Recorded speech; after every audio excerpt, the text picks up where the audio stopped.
Nós estamos recebendo hoje pela manhã e à noite o pastor Fábio, a Ana, está ali no colo dela o Mateu, e a Pietra acabou de sair, que é a comedora de queijo, tá bom? E foi um presente conhecer o Fábio, a família dele este ano, uma passagem rápida que eu tive na Espanha, e fazendo amigos e conhecendo o trabalho da Igreja Presbiteriana, através da Agência Presbiteriana de Missão Transcultural, ali em Madrid, onde o nosso irmão está servindo, e uma oportunidade de nós ouvi-lo nesta manhã, nessa temporada que eles estão passando no Brasil, poucos dias, e eu falei, dá uma agenda para a gente no final de semana, nos enriquecer. Que Deus te use, meu irmão, em nome de Jesus. Bom dia, queridos. Que a paz do nosso Deus seja sobre todos. Amém. É um prazer estar aqui. O Gilmar já falou, minha filha é aquela que está falando aqui na frente, viu? É comportada que só Jesus na causa. Parece que dizem que puxou o pai, né? Porque eu dava tanto trabalho para minha mãe, que minha mãe falava que quando fizesse 12 anos eu ia morar com meu tio padre. Inclusive é padre aqui em Santos. A Ana e o Mateu. Ana, fica aí em pé, por favor. É a minha parte mais bonita, né? O Mateu também, esse gordinho aí, ó. Dizem que é cara da mãe, mas a gordura é do pai. Olha só que gordinho. É um prazer estar aqui. Vou conhecer mais um pedacinho do povo de Deus. Eu sou Fábio, como falou, fui pastor numa mega cidade, aqui em São Paulo, no interior, chamada Cordeirópolis, de 20 mil habitantes. Gigantesca cidade. Do ladinho de Limeira, perto de Campinas, fui pastor 7 anos. De lá, eu fui ser missionário na Sibéria, que pertence à Rússia. Eu digo o seguinte, quando o pastor não é muito bom, o conselho se reúne e fala ao pastor, o ano que vem o senhor não fica. Agora, quando é muito ruim, manda para a Sibéria, para ver se não volta mais, né? Vai lá para a Sibéria. E lá eu fui missionário durante quase 4 anos, 3 anos e pouco. A Sibéria é toda a região leste da Rússia. O pessoal fala, faz frio? Eu falei, mais ou menos. O inverno que eu peguei lá, o primeiro inverno que eu estive lá, falaram que não fez frio. Eu tive sorte, que foi um inverno quente. Fez só menos 27. No outro, chegou a menos 44. Então, morando na Rússia, tem 2 expressões que o brasileiro fala que eu entendo perfeitamente. Entrei numa fria e a coisa está russa. Essas 2 expressões eu entendo hoje o significado 100%. E eu fiquei trabalhando com jovens lá. Nós começamos uma igreja, plantamos uma igreja lá na Sibéria, porque no Brasil eu já trabalhava muito com jovens. Eu fui secretário sinodal da mocidade de Campinas, toda aquela região, e lá nós começamos uma igreja, e daí a PMT me convidou para começar o mesmo trabalho em Madrid. E já fazem 8 anos que eu estou em Madrid. Na verdade, eu não queria, a princípio, ir para Madrid, eu sempre renovei a cada 2 anos o contrato, sempre querendo voltar para a Rússia. Porém, Deus tinha seus planos, eu fui ficando em Madrid. Eu falo que desde a minha conversão, o lugar mais difícil de se pregar o evangelho foi na Espanha, na Europa. O russo e o espanhol são povos ateus hoje, a maioria. A Espanha era católica, então para ela a única religião verdadeira é católica, o resto é seita. Porém, os jovens já não são católicos, eles são agnósticos. E o russo também é ateu, é mais para o ateísmo. Mas tem uma diferença, o russo não conhece a Deus. Então, quando você vai falar de Deus para o russo, é algo diferente, porque o comunismo falava, Deus não existe, Deus não existe, Deus é uma mentira. Então, você vai com argumentos mostrando que Deus existe, que Deus é verdade, eles se interessam, eles amam brasileiros. Fala que é brasileiro, de uma porta aberta para pregar o evangelho. O russo adora o povo brasileiro. Eles pensam em futebol, pensam em praia e pensam em carnaval. Para eles conhecem o lado bonito do carnaval, a festa, as fantasias. E as novelas da Globo, que passa lá na Rússia, por incrível que pareça. As novelas chegam até lá. E vira e mexe, eles me perguntavam, o que é obrigado? O que é por favor? Porque as novelas aparecem o português em cima o russo, né? Então, eles sempre escutam o português. E já espanhol, ele fala o seguinte, eu conheço a Deus, mas eu não quero Deus, eu não preciso de Deus. Então, é você pregar para uma cultura que conheceu a Deus, que acha que conhece a Deus, é verdade, mas não conhece, e que ignorou a Deus. e fala, eu não preciso hoje de Deus. Eu vou mostrar alguns dados aqui. Eu me converti com 15 anos, e desde quando eu me converti eu prego o Evangelho. Eu sou missionário transcultural porque eu era missionário local. E desde os meus 15 anos no colegial, o lugar mais difícil, com certeza, e mais sequidão, é a Espanha. Pregar lá. E Deus tem nos usado, graças a Deus. As fotos, os trabalhos. Mas tem sido um tempo de Deus. Vamos orar então para que não seja somente uma apresentação, uma palavra, mas seja uma palavra onde Deus possa falar ao seu coração. Amém? Feche os seus olhos. Ore comigo agora. Deus, obrigado por essa manhã gostosa, esse dia abençoado de calor. Que o Senhor possa falar aos nossos corações, que o Senhor possa me usar para a glória do seu nome, que o Senhor possa encher as nossas vidas com a tua palavra. É isso que te pedimos em nome de Jesus. Amém. Eu escolhi essa manhã para falar o texto famoso, que é quando Jesus envia 70 pessoas para pregar o Evangelho, para irem adiante de onde ele ia. É um texto famoso. E vamos estar estudando um pouquinho esse texto, ok? Antes eu queria fazer essa pergunta. O que alegra o seu coração? Pensa, se você chegasse na sua casa hoje, o que te deixaria feliz? O que alegra o seu coração? A vitória do Brasil? A derrota da Argentina? Ganhar um presente? Ganhar uma namorada para os encalhados? Né? O que alegra o coração? O que alegra o nosso coração? Pensa nisso. O que deixaria você feliz hoje? Vendo alguém que você ama vindo para a igreja, chegando na sua casa com uma feijoada te esperando, abrir a conta do banco e está em azul e não em vermelho. O que alegraria o seu coração no dia de hoje? Vamos ler o texto da menção dos 70? Diz assim: depois disso, o Senhor designou outros 70 e os enviou de 2 em 2 adiante dele, a todas as cidades e lugares para onde ele estava prestes a ir. Algo importante na missão dos 70, alguns falam que era 72, ok? Algumas versões falaram 72, outros falam que 70. Fazem 20 séculos que eles discutem se era 70 ou 72, então eu não vou te responder aqui em 15 minutos, não. O importante é que Jesus enviou 70 para irem. O que significa isso? 70, meus queridos, é um número usado na Bíblia que significa que Jesus enviou para evangelizar todo mundo, todas as nações. Por quê? Quando você entra em Gênesis 10, a humanidade era dividida em 70 nações.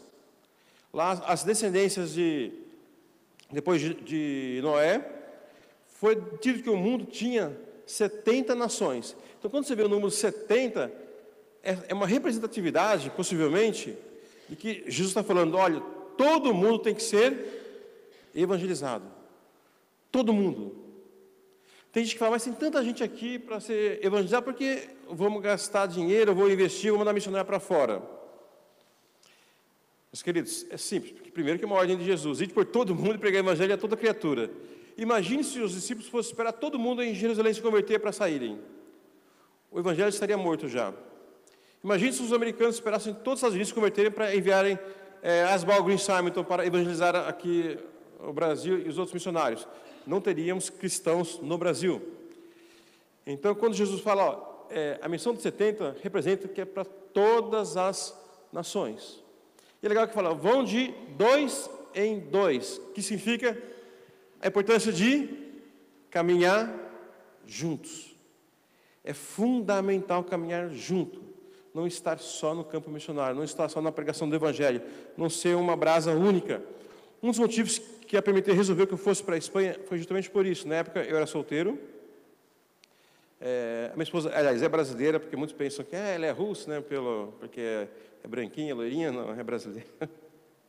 Ela fica brava comigo, porque eu falo que eu viajei o mundo inteiro para casar com uma garota de Santa Bárbara do Oeste, né, um pé vermelho.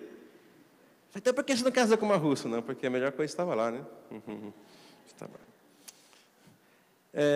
De 2 em 2. Eu lá na Sibéria trabalhava junto com a ABU e com a Jocum. Então, quando eles saíram, eu fiquei sozinho. Daí a PMT falou, não, então, sozinho não é bom. Daí fomos com uma equipe para trabalhar em Madrid, onde tinha mais missionários. É importante caminhar de 2 em 2, meus queridos. É muito importante você ter gente que te apoia na fé, gente para você orar juntos. Cristão que anda sozinho é muito perigoso. E tem a ideia que todos são missionários. Por quê? Depois o Senhor designou outros 70. Esses 70, eles viviam em tempo integral em missões? Não.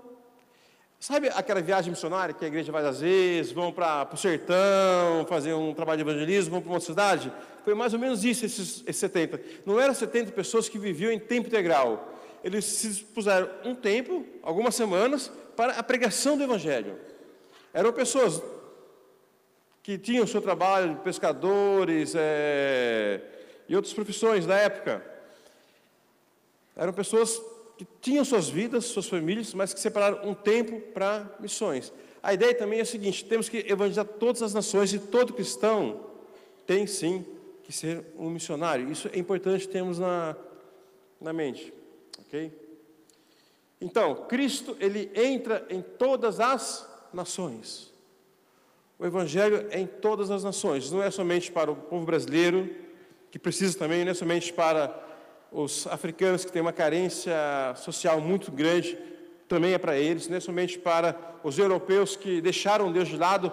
Já conheci, não precisam. Não precisam, porque Deus, ele busca a todos. Não é somente para os muçulmanos que não conhecem, também é para eles. Enfim, é para todas as nações. Quando eu me converti, eu aprendi isso aqui, tinha 3 maneiras de fazer missões: indo, contribuindo e orando. E um slogan muito famoso é: com qual dessas formas que você está contribuindo para que pessoas alcancem a salvação? E uma frase muito famosa: missões se faz com os pés dos que vão, os joelhos dos que ficam e as mãos dos que contribuem. É verdade, é muito bonito, porém eu não concordo com essa frase, com esse slogan. Por quê? Essa é minha filha, que não ficou na classinha e já voltou, né, Pietra? Né?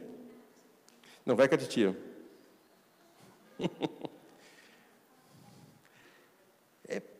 Por que eu não concordo?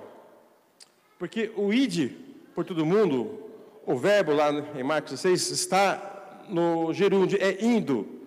Todo cristão tem que ir pregar o evangelho. Alguns Deus separa para período 100% do seu tempo, que são os pastores, os missionários, os evangelistas. Porém, a obrigação de pregar o evangelho, meus queridos, é de todo cristão. Ou você prega o evangelho, ou você precisa conhecer o evangelho. Não existe.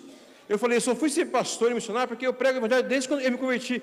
Eu me converti com 15 anos. Eu tinha tanta sede de pregar o evangelho que eu tinha umas calças rasgadas, eu escrevia Shekinah, El Shaddai. O pessoal perguntava o que era isso e eu ia usar. Eu não ia com a mochila, quando me converti, para ir com a Bíblia, o pessoal via que eu usava a Bíblia, que eu era crente. Ainda mais que antes eu fui terrível na escola, cheguei a ser expulso de uma escola, então eu não era flor que se cheirava. Então a minha conversão impactou a escola. Tanto que nós começamos o grupo de oração na escola, e no final do ano tinha mais de 100 pessoas frequentando esse grupo de oração na escola. Porque a minha conversão marcou a escola. E eu queria que as pessoas soubessem que eu me converti, porque Jesus, ele mudou minha vida. Então, para mim, eu entendi isso. Agora que eu sou cristão. Eu lembro que assim que eu me converti, eu virei para o meu amigo eu me converti numa sexta-feira. Na segunda-feira, na escola, eu fiquei de dar o dinheiro para comprar para a formatura de 8ª série. Naquela época era 8ª série, agora não sei se é 8ª série ou é ensino médio, fundamental, né? Você vai ficando velho, vai mudando as coisas. Daí eu combinei de comprar para a formatura cocaína, para você ter uma ideia. Daí a pessoa fala, dá o dinheiro. Eu falei, não vou mais dar dinheiro. Por que não? Eu falei, não, porque agora eu tenho Jesus, não vou mais mexer com isso. Ele falou, você virou crente? Eu falei, eu não sei direito o que eu virei, mas eu sei que eu tenho Jesus agora. Eu não preciso mais disso. E Deus mudou. Então eu entendi que o indo é para todo mundo, todo cristão, meu querido. Se no seu serviço você não fala de Jesus, algo está errado. Ok? Algo está errado. Uma vez eu estava conversando com o Senhor, um doce pessoa, foi um presbítero numa igreja, e ele contou para mim, ele estava já com 70 anos, e falou, Fábio, eu trabalhei 40 anos na mesma firma, e sempre ia um senhor cortar o cabelo lá. Depois de 30 anos, um dia ele chegou para mim e falou, nossa, Senhor Jaime, eu tenho Jesus no meu coração. Ela falou, nossa, que bom, fico feliz, porque eu sou também cristão, presbiteriano. O barbeiro falou, você é? Faz tempo? Eu falei, sim, a vida toda. Eu falei, por que você nunca falou de Jesus para mim? Eu perdi minha esposa por causa do alcoolismo, eu fui alcoólatra durante mais de 15 anos. Eu vim aqui todo ano, cortava os cabelos umas 5, 6 vezes, você nunca falou de Jesus para mim? Esse senhor me contou isso chorando.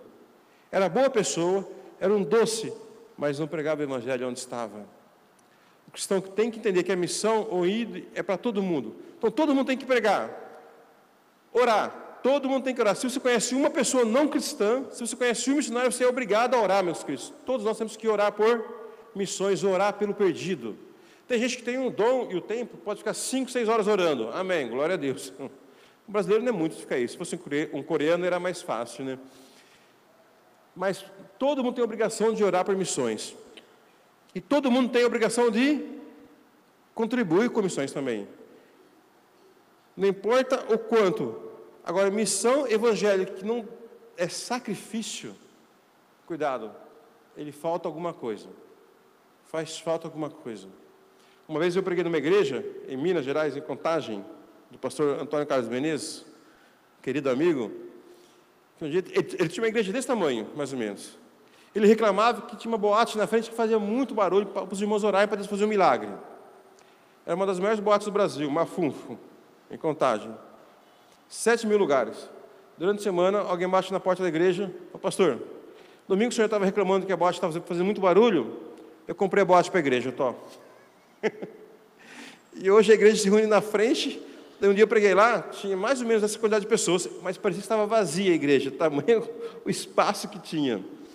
Talvez você não tenha tanto dinheiro para dar uma boate para Jesus, mas evangelho que não mexe no nosso bolso, meus queridos, que é sobra do que nós temos, é errado.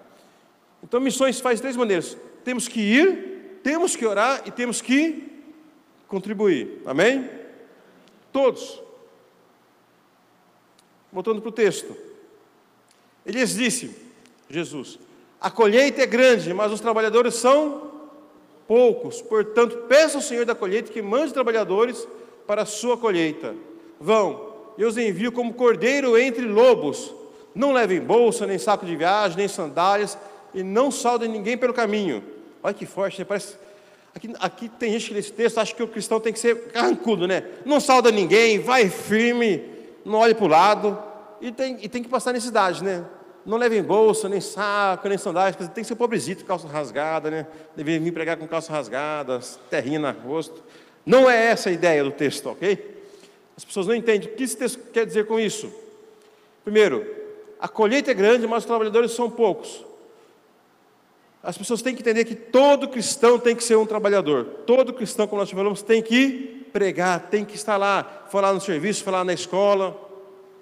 Eu lembro que no meu primeiro ano de conversão, a minha classe acabou com mais 6 convertidos. Desses 6, hoje 2 são pastores e 1 é missionário. Nós temos, meus queridos, que trabalhar. Outro, não espere facilidade. Sim, eu vos envio como cordeiro entre lobos. Pregar o evangelho vai ser crítica, vai ser difícil, vão tirar sarro de você, né?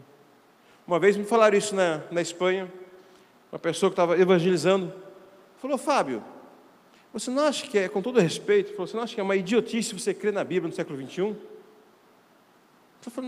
Você não acha que é uma idiotice? Eu falei, quantas vezes você já leu a Bíblia? Nenhuma. Eu falei, pois é, eu já li mais de 10 vezes, eu estudei grego, eu estudei hebraico, já li vários comentários. Eu posso falar para você que a Bíblia é relevante para a sua vida como indivíduo, como família e como sociedade. Agora, deixa eu perguntar, quem sabe se ela é relevante ou não? Eu ou você? Ficou quieta, né?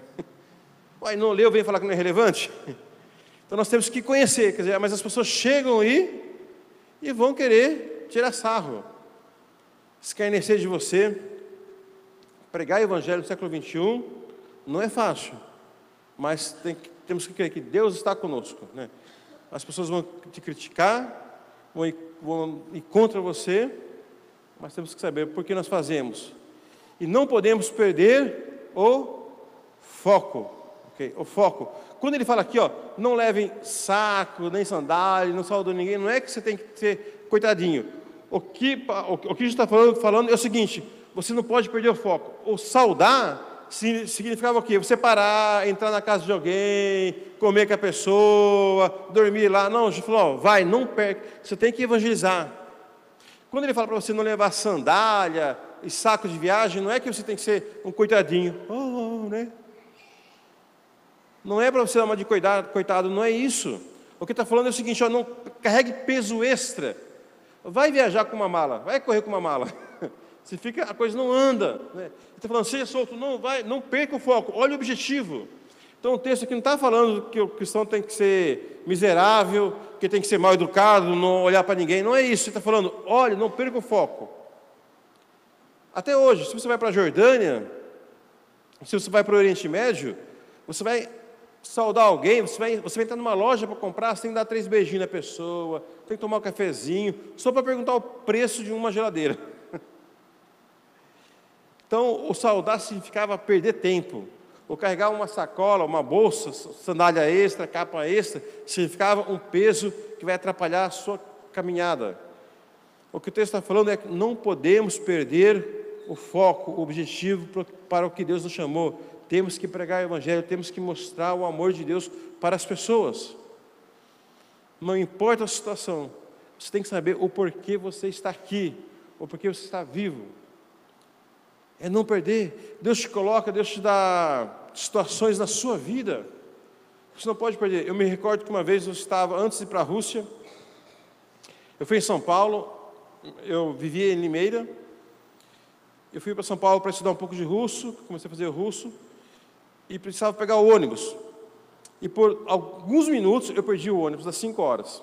E só tinha de hora em hora, e eu tinha que pregar às 8, né? E era 2 horas de viagem de São Paulo até Limeira. Eu lembro que eu estava no metrô, eu falei, Deus, o metrô está parando, eu não posso perder o ônibus, né? Ele sai às 5 horas, faz um milagre, eu pego no meio pentecostal, Senhor Jesus, que o ônibus atrasa, eu crendo que o ônibus ia atrasar. Chego lá na rodoviária, passagem para Limeira, acabou de sair, só às 6. Eu falei, como Deus, não é possível, né? Eu falei, não tem outro, não tem outro. Eu fiquei irritado, comprei a passagem para 6. E falei, Deus, se o Senhor quiser que eu pregue para alguém, que o Senhor mostre, que eu estou bravo, né? Sabe?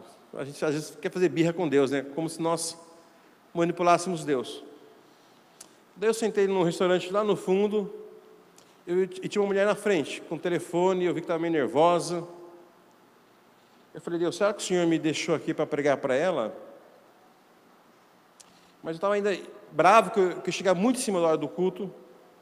Eu falei, não, então se for pregar, que ela venha até mim. Eu acabei de falar, ela chegou para mim, falou, você tem uma caneta?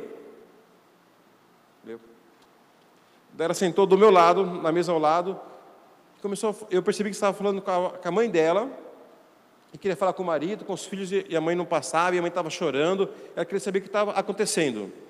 Daí acabou a bateria do celular, ela desligou, me devolveu a caneta.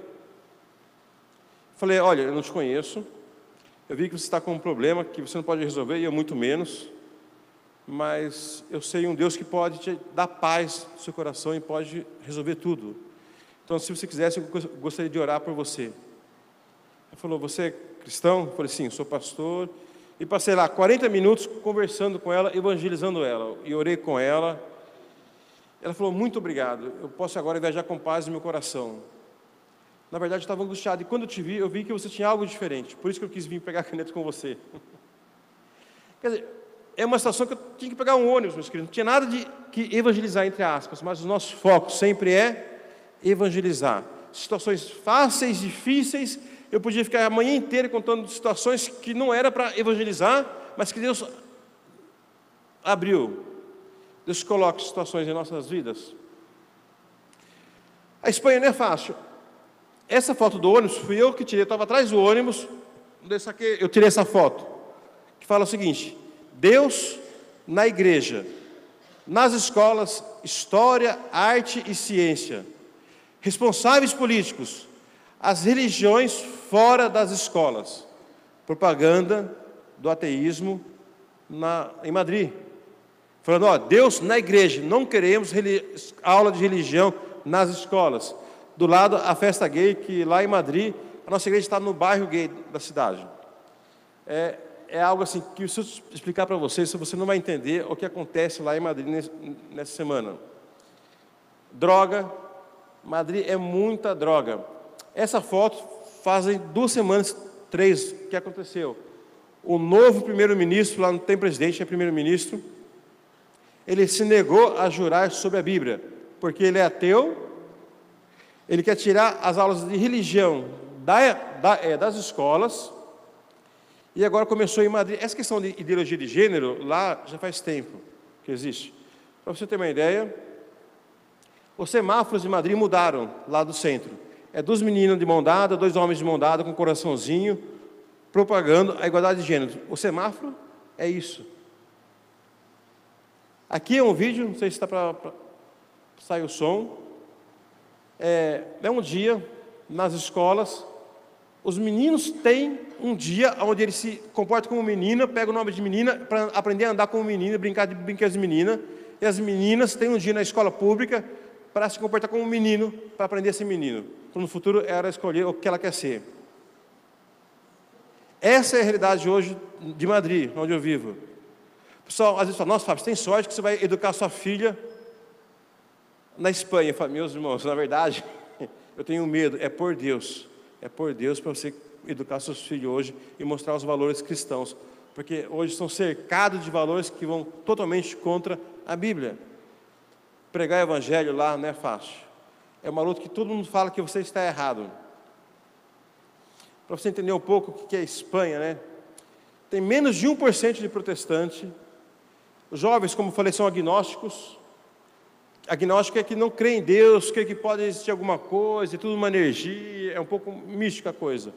Há uma grande imigração de muçulmanos para a Europa hoje, e o espanhol hoje tem pouco filho. Existe uma falsa ideia que a religião muçulmana é a que mais cresce, que a conversão em massa. Não há conversão em massa para o islamismo. O que acontece, para você ter uma ideia, hoje na Espanha, em grande parte da Europa, cada 2 casais tem um filho. O que significa isso? Você está matando a população em 75%. E cada 4 pessoas gera uma. Você mata 75%. O muçulmano imigra para a Europa com 5, 7, 10 filhos. Então, a próxima geração na Europa não vai ser europeia, vai ser islâmica. Não por conversão, simplesmente por matemática. E há um grande número de depressão. Aqui alguns jornais. Olha, na Europa, há mais suicídio, a cifra de suicídio aumenta pelo 3º ano consecutivo. Há mais suicídio, é um problema público. Hoje há mais suicídio que morte de acidentes de carros, problemas em serviço e homicídio juntos. Então, essa é um pouco a realidade hoje da Europa, que as pessoas não entendem, não sabem. Voltando para o texto. Quando entrarem numa casa, digam primeiro, paz a esta casa. Se houver ali um homem de paz, e a paz de vocês repousar sobre ele, senão ela voltará para vocês. Fiquem naquela casa, não comam e bebam, comam e bebam o que lhes derem, pois o trabalhador merece o seu salário. Não fiquem mudando de casa em casa. Importante, o texto nos ensina que a sua vida tem que ser para ser bênção para as pessoas. A nossa vida, nós temos, meus queridos, as pessoas têm que estar com você e sair da sua presença mais leve, abençoado. É o que Paulo fala em Coríntios, sermos o bom perfume de Cristo. Tem gente que só sabe reclamar, eu não é? Acho que tinha um desenho que era do Coiote, que fala, oh Deus, né? Oh vida. Tem gente que está até feliz, sorrindo. Ela vê o pastor e faz cara de... Tipo, como que está, irmão? Bem? Ai, como Deus quer, né? Meu Deus do céu, né? Tem gente que adora dar uma de coitadinho, de reclamar. É que nem aquela história, o pastor está na porta da igreja cumprimentando as pessoas, né? Aí chega a irmãzinha lá. Você, como vai, irmã? Ai, pastor, a cabeça dói, que só, né? E o braço direito? Ai, dói mais ainda. E o esquerdo? Não consigo nem levantar. E a perna direita? O joelho faz creque, creque, creque, pastor. E a esquerda? A esquerda não dói. Pastor, aleluia. Ela, mas vai doer, viu? Tem gente que é assim, né? Adora reclamar, adora. Meus irmãos, nós temos que ser bênçãos para as pessoas. A nossa vida tem que gerar alegria, vida, entendeu? E é isso que o texto está falando, ó. Entra numa casa e fala, a paz de Deus seja com essa casa, pregue o evangelho, abençoe esse lar, né? Outra coisa, fala, como e beba o que lhe derem, pois o trabalhador é digno do seu salário, né? Algo que as pessoas têm que entender que missões não é esmola, é o que é digno. Sabe uma diferença do missionário americano e o missionário brasileiro? Que muitas igrejas veem o missionário brasileiro como o coitadinho, e muitos missionários gostam de, está difícil, meus irmãos, ore pela gente. E a igreja americana, eu tenho um missionário americano que me ajuda, 66 anos. E a ideia americana é que o cara está deixando o país dele, a cidade dele, uma vida de classe média, que é o que um pastor americano tem lá. E o mínimo que ele tem que ter fora, se o país permitir, é isso. É morar numa boa casa, não ter preocupação com dinheiro, e sim apenas a preocupação de pregar o evangelho. Ele ter a vida que ele teria nos Estados Unidos. Se o país permitir, a única preocupação dele é pregar o evangelho, não como pagar as contas. A visão é diferente. E o texto deixa claro que você abençoar missões não é você dar mais esmola, e sim você dá o que é, você contribuir do que é justo. E a persistência, né? Não é fácil, né? Não muda de casa em casa, quer dizer, fique, pregue o evangelho, não fica pulando. Está difícil, mas pregue, abençoe o povo. Correr para dar tempo para acabar. Quando entrarem numa cidade e forem bem recebidos, comam do que foi posto diante de vocês. Curem os doentes que ali houver e digam-lhe, o reino de Deus está próximo de vocês. Mas quando entrarem numa cidade e não forem bem recebidos, saiam por suas ruas e digam, até o pó da cidade que você pegou a nossos pés, sacudimos contra vocês. Fiquem certos disto, o reino de Deus está próximo. O que significa? Pregue o evangelho, mas pregue com alegria, sem hipocrisia. Mostre para as pessoas que você é cristão, mostre para as pessoas a alegria que é servir ao Rei dos Reis. Mostre às pessoas o bom que é o que você vive, o evangelho que você prega. E não é hipocrisia, é verdade. Você tem que ter alegria de ser cristão. Você tem que ter... Sabe quando a mulher compra um vestido novo e quer mostrar para as amigas? Quando o homem troca de carro, quer mostrar para os amigos, olha o carro que eu comprei, né? O evangelho tem que ser muito mais que isso. Olha, eu tenho algo maravilhoso que é Jesus. Esses dias na Espanha me perguntaram por que eu fui ser pastor e me converti. Eu falei, olha, eu sempre gostei de fazer loucura, sempre gostei de coisas loucas. E a coisa mais louca, melhor que encontrei foi Jesus. Eu não me converti porque eu estava arrasado, estava no fundo do poço, mexendo com drogas. Não, eu me converti com 15 anos. Eu estava assim, começando a viver a loucura da juventude, né? Estava começando a loucura da juventude atrapalhada, com drogas e tudo mais. Mas aí eu conheci Jesus. E eu não estava no fundo do poço, eu estava curtindo o que eu fazia. Mas eu conheci algo melhor, que é Deus. E aí eu mergulhei com tudo, né? É pregar sempre com alegria, sem hipocrisia. E pregue o evangelho com palavras, com atitudes. Temos que, a cada dia, a cada momento, falarmos do amor de Deus para as pessoas. Isso tem que ser natural. Eu poderia aqui também ficar horas contando casos que Deus nos usa antes de ser pastor, quando era pastor aqui no Brasil, na Rússia, na Espanha, onde Deus tem nos levado. E nunca, meus queridos, nunca esqueça o chamado. Muitas vezes, situações difíceis da vida, problemas no relacionamento, problemas no trabalho, falta de dinheiro, falta de tempo, nos leva a esquecer o principal chamado, que é viver o evangelho, que é pregar o reino de Deus. Mas por mais difícil que seja a situação, nós nunca podemos esquecer o nosso chamado. Às vezes na Espanha é difícil porque é um povo, ateu, que não quer saber de Deus. Na Rússia era difícil porque era frio. Eu lembro que uma vez cheguei lá, aquela língua esquisita, estava menos 30, e eu no ponto de ônibus, o ônibus não vinha, eu peguei o primeiro ônibus que apareceu assim, só para sair do frio. Eu falava, Jesus, o que eu estou fazendo aqui? Larguei minha igreja boa lá em Cordeirópolis, tinha uma boa casa, tinha meu carro, tinha minha moto, aqui eu pego o ônibus, aqui aquele frio, não fala esse idioma. A gente não pode perder o foco, meus irmãos. Nunca podemos perder o foco do que Deus tem para nós. As situações não são fáceis, mas não podemos perder o foco. Os 72 voltaram e disseram: Senhor, até os demônios se submetem a nós em teu nome. E ele respondeu: eu vi Satanás caindo do céu como um relâmpago. Algo que é bonito quando nós pregamos o evangelho, meus queridos. Por que Satanás caiu do céu como um relâmpago? Será que Satanás literalmente caiu? Há muita conversa teológica sobre esse texto. Mas sabe uma coisa que, independente da posição teológica, que é verdade?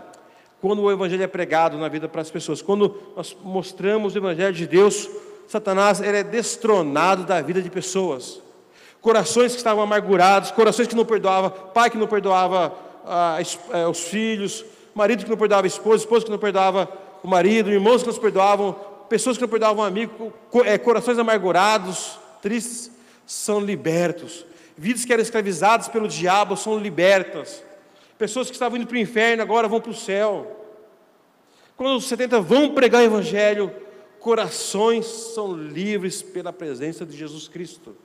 Quando nós pregamos o evangelho, o diabo ele perde domínio na vida de pessoas. Quando Deus te usa para pregar o evangelho, o diabo perde espaço, por isso que ele caiu. Porque ele foi destronado da vida de pessoas. Olha que coisa linda, Deus te usa para destronar corações, que o diabo estava centralizado. Eu prego em várias igrejas, quando eu venho para o Brasil, mas tem duas igrejas que é especial, que eu prego. A primeira é qual que eu me converti, lá em Limeira, e a segunda é qual que eu fui pastor, em Cordeirópolis. Sabe por quê? Porque essas duas igrejas, quando eu estou pregando, eu vejo pessoas sentadas, que são frutos, que Deus me usou para tirar o reino do diabo. Eu prego em igrejas que tem presbíteros, que tem membros, que tem diáconos, que se converteram comigo. Lá em Cordeirópolis, por exemplo, o pastor que estava lá, até o ano retrasado, foi meu primeiro fruto, a primeira conversão naquela igreja. Era um dos maiores drogados da cidade, que se converteu. Foi para o seminário, depois foi pastor daquela igreja, e hoje é pastor em Caraguatatuba, que eu estava pregando na igreja dele a semana que vem. É bonito ver isso. Uma outra igreja que eu vou pregar, a Aliança, tem o Fabinho, que é um presbítero na igreja, que é um médico, que se converteu que era da minha classe. Ele virava para mim, ele é um desses 6 que se converteram, e falava: Fábio, eu vou te levar para o inferno. Falava: Fabinho, eu vou te levar para o céu. Nós tínhamos lá um grupo de oração que eu falei, e sempre levava, às vezes levava um toca-cassete na época, né, com uma música evangélica, né, para ouvir lá. Um dia eu dou play, está lá: aqui é Satanás, eu vou te pegar. Esse rapaz que hoje é presbítero, que gravou em cima, né? Então, quando nós pregamos, meus irmãos, Satanás ele é destronado da vida de pessoas. Pensa nisso. Quantas pessoas estão na igreja que é fruto da sua vida? Somos usados para resgatar vida e transformar corações. É maravilhoso, né? Eu lhes dei autoridade para pisarem sobre cobras, escorpiões, sobre todo o poder do inimigo, e nada lhes fará dano. Contudo, alegrem-se não porque os espíritos se submetem, mas porque o nome de vocês está escrito no reino dos céus. Saiba que em todas as dificuldades, em todas as situações, Deus cuida de você. Amém? Deus cuida. Eu queria terminar já. À noite eu falo mais do projeto que nós temos, não só na Espanha, como em várias partes do mundo, com essa pergunta: o que alegra o nosso coração? Os discípulos estavam contentes. Uau, o capeta vai embora. Pessoas ficam: eu sou todo poderoso, né? Jesus falou: olha, não se alegrem porque os espíritos se submetem a vocês, mas porque seus nomes estão escritos nos céus. Eu queria terminar com a pergunta: qual foi a última vez que você se alegrou? Que você se alegrou porque você é salvo? Você se alegrou porque você sabe que você pode ficar doente, você pode ter dificuldades na vida, mas ninguém vai apagar o seu nome do livro da vida. Qual foi a última vez que o nosso coração se alegrou porque Jesus te encontrou, te salvou, resgatou a tua alma, meus queridos? Qual foi a última vez que o nosso coração se alegra em saber que você pertence ao Deus verdadeiro, ao Deus vivo, ao Deus de toda a terra? Qual foi a última vez que, apesar de tudo que você passa, de todas as lutas, você pode falar: eu sei que o meu Redentor vive, aleluia. Eu lembro quando eu cheguei em Madrid, há 8 anos atrás, me tocou uma hérnia de disco. Eu não conheci ninguém na cidade. Eu fiquei no sofá de casa, 5 dias sem levantar nem para ir no banheiro de dor. Eu gemia, chorava de dor. Eu falava, Jesus, obrigado, porque é a primeira vez que eu não consigo andar de dor. Até hoje eu sempre tive saúde. Deus, eu estou aqui, não conheço ninguém nessa cidade. Ainda não comecei a fazer contato, porque essa hernia me pegou. Mas aleluia, porque eu sou teu, o Senhor me separou para essa missão. Eu lembro que eu agradecia. Qual foi a última vez que o nosso coração se alegra, meus queridos? Pela salvação. Pense nisso, não quero passar do horário, né? Eu falei, já está na hora. Além da Espanha, nós temos um projeto missionário em várias partes do mundo, com uma ONG.